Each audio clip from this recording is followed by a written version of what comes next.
Let's talk about a purchase order for consignment from NBR, and we use this as an example. This is the purchase order number.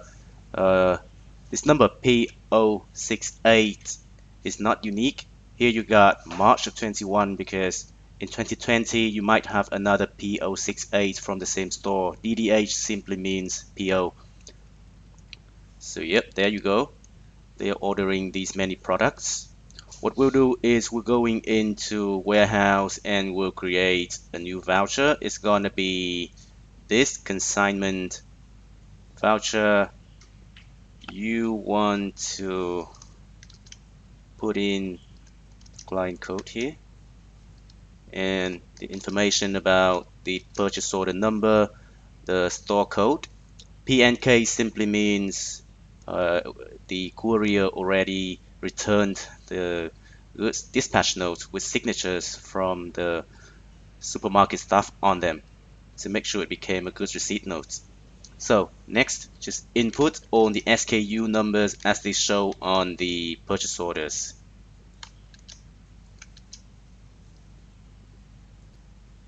Next, cut and paste all the product descriptions as they are called by the client themselves. And keep going, cut and paste the product descriptions.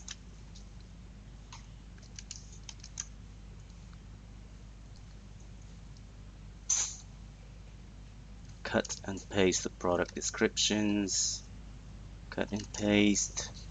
These guys also have attribute code. I'm gonna copy and paste them here. Should be here.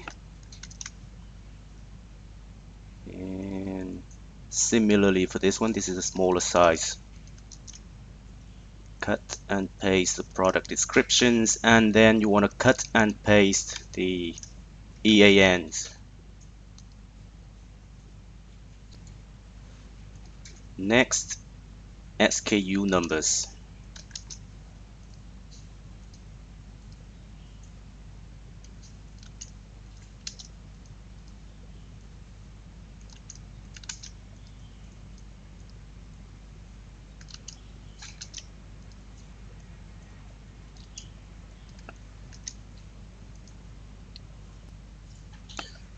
We also to copy and paste the price to this column, and you should notice that for consignment, the prices here are the retail prices with VAT included.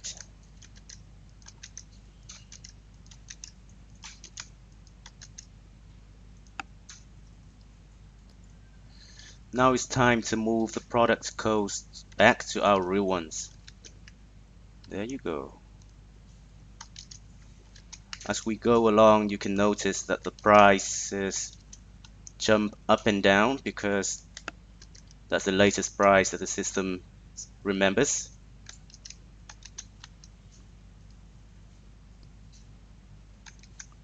Very good.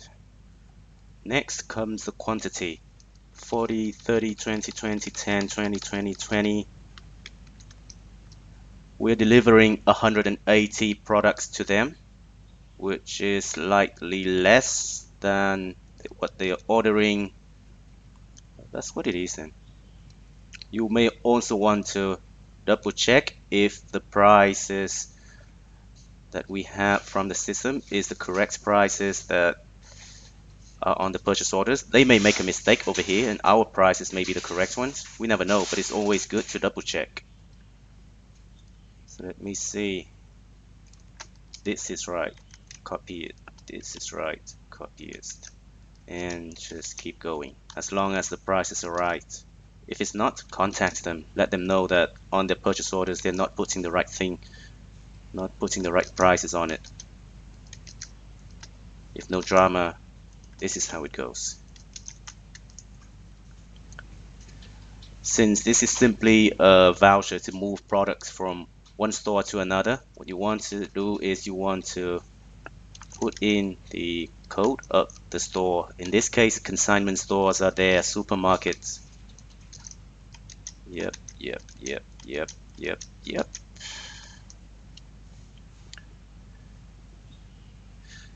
These ones you want to put in, you want to do a Control C and F6, filter it, put in what? Put in 10 of them. This should be 20 of them.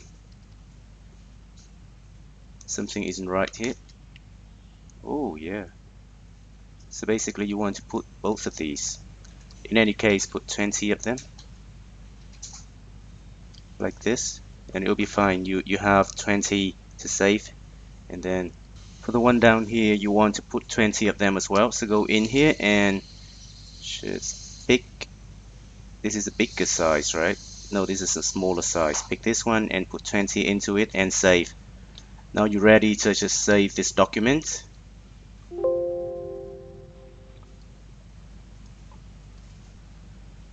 Before we do that, you may want to just put in the code of the courier. Okay, beautiful. Seems like now it's ready to go.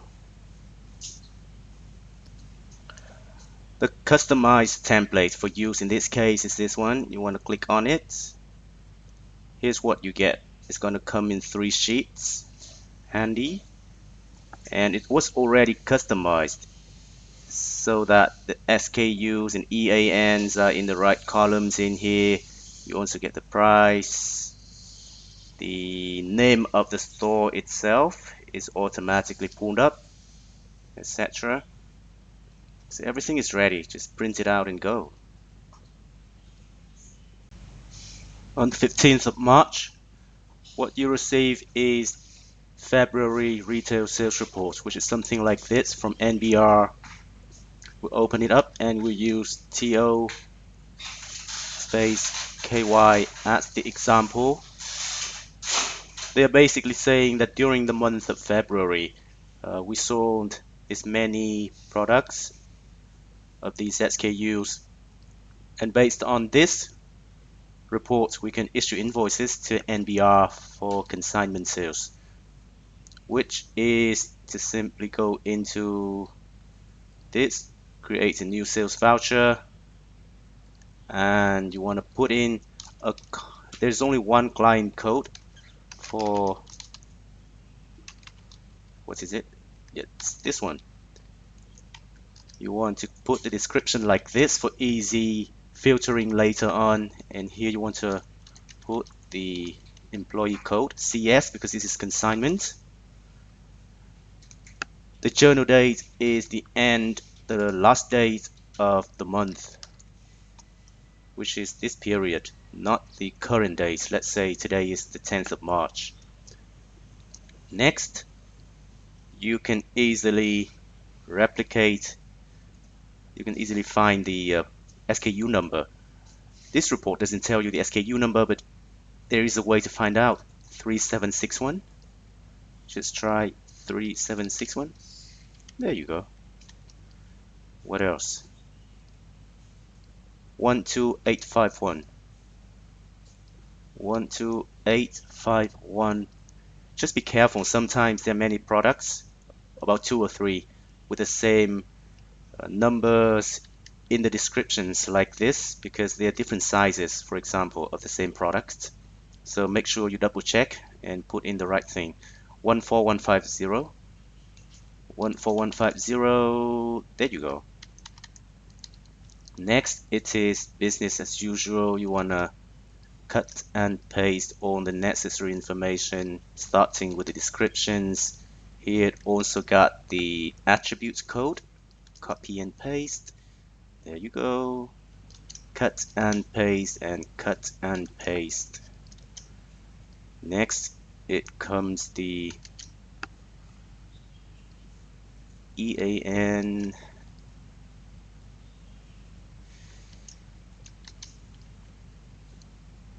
You don't actually have to cut and paste the EANs and the SKUs in this case, because we are not going to print out any documents that requires this information.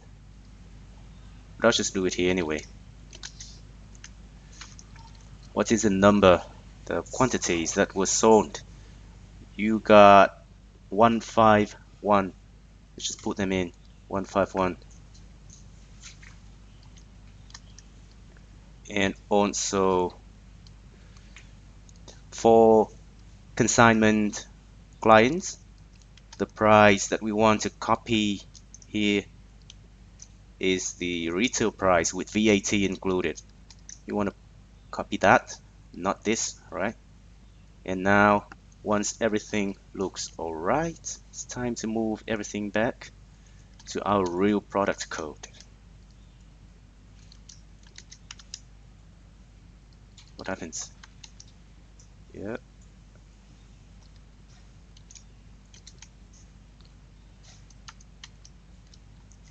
And then copy and paste, copy and paste, and copy and paste.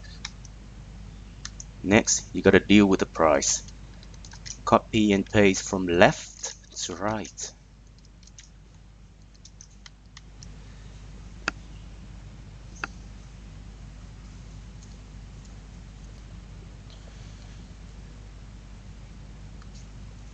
You want to change the store code to the right one. We're not selling things from our store, but from consignment stores. So make sure they are correct. Next, you want to Control C, go for F6 and filter and put in exactly it. Similarly here, this product got attributes. Just one of the, yeah, there you go. And you want to issue an invoice as well. There is a discount percentage that you have to put in, which is 38% right here. Don't forget that. And then things seems right now.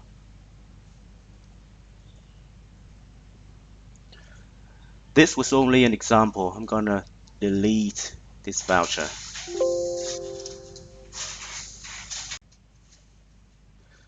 There is also this protocol regarding voucher numbers. So for sales vouchers, just leave it as automatically generated from the system. It should be BH and then 5 digits. For sales return, you also want to leave it as automatically generated from the computer. It's going to be BTL and then 5 digits. Now, there is one thing about the stock movement voucher number protocol. For all sorts of stock movement, you would leave it as CK and then 5 digits, except for this, the stock movement from our company to the supermarket for consignment sales. So for these, you want to leave a version of the purchase order number in here. You want to, for example, look at this one. I'm going to show you another example. That example is here. We go in here. This is a new database. So in the description, you got the full purchase order number, which is fairly long. They got the PO number, the date and the month and year where this PO number belongs, and the DDH simply stands for PO in Vietnamese, and then XLHN. This is shorthand for the name of the store itself. So this is the full version of the purchase order number, and then a couple other information, store code and transport code. So in the voucher number, you want to leave it short like this. You don't want to copy the part of DDH to save space, because we can't have too many characters filled in for this box. And for stores with long names like this one, BDUONG, if you put the full purchase order number in here, you may lose out a couple final digits. Now, why don't I just leave this one as other, why don't I just leave it like CK something, like 5 digits, just as other stock movement vouchers? Well, that is because later on I would need to work with the staff, the accounting staff of NBR, and work out whether this PO, for example, was delivered or not, and sort of reconcile our stock numbers with them. And in this is the kind of report that is useful for that kind of reconciliation. this one. Okay, and as you can see, I'm gonna filter out stock movements for consignment, and then I'll show you. You can, so this is a report where you don't have many options when it comes to the column headings. These are the sort of columns that you can have. It's very limited, a very short list. So the description that you have is the detailed description. That is the name of the product, for example. It doesn't have a general description so that you can filter out the PO number and quickly look for what you are trying to reconcile with the client. And therefore, in this case, the way to get around all this is to use this voucher number column as a column for purchase order number. And in that way, it's easy to sort things out and find out things and reconcile and investigate, like why did we get a why, for example, we have this document in our system with the supermarket staff, they can't find it in their system. Can we provide the proof? You know, if you have the purchase order number right here in a column for the whole document, is very useful. See, for one document they have many different lines. This is a detailed report by line items. So this column is to, you know, filter out filter out the whole voucher. Usually what I do is I export this detailed report to Excel and then run a pivot table, and then, you know, look for these PO numbers to quickly communicate with supermarket stuff.